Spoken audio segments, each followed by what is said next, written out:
পিলখানা হত্যাকাণ্ডের সাথে তৎকালীন স্বরাষ্ট্র প্রতিমন্ত্রী এই সোহেল তাজ জড়িত। আমরা অতি বিলম্বে সাবেক স্বরাষ্ট্র প্রতিমন্ত্রী সোহেল তাজকে গ্রেপ্তার করার প্রার্থনা দাবি জানাচ্ছি।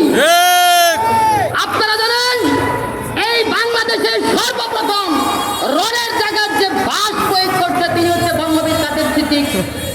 তার একটি কনস্ট্রাকশন কোম্পানি রয়েছে সোনার বাংলা কনস্ট্রাকশন কোম্পানি।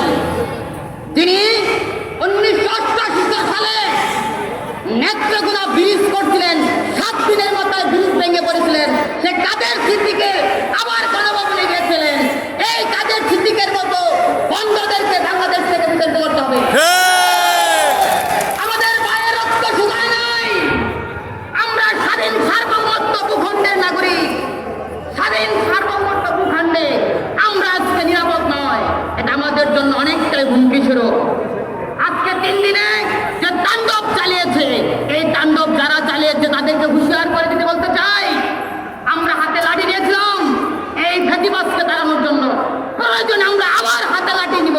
তবু এই দেশে যে অত্যাচার জুলুম নির্যাতন করবে তাদেরকে আর ছাড় দেওয়া হবে না। আমরা স্বাধীনতা অর্জন করেছি, স্বাধীনতা করে রাখবো। তবু এই দেশের মানুষকে নির্যাতিত, নির্যাতন, নিপীড়ন হতে দেব না। আমাদের এই লড়াই বাঁচা মৃত্যুর লড়াই ছিল। আমাদের এই লড়াই গণতন্ত্রপূর্ণ উদ্ধারের লড়াই ছিল। সেই লড়াইয়ে যারা অংশদায়িত্ব করছেন তারা বর্তমান প্রজন্মের মুক্তিযোদ্ধা। যারা বর্তমানে শহীদ হয়েছেন প্রত্যেককে শহীদ মর্যাদা দিতে হবে এবং প্রত্যেকের পরিবারের দায়ভার এই সরকারের নিতে হবে।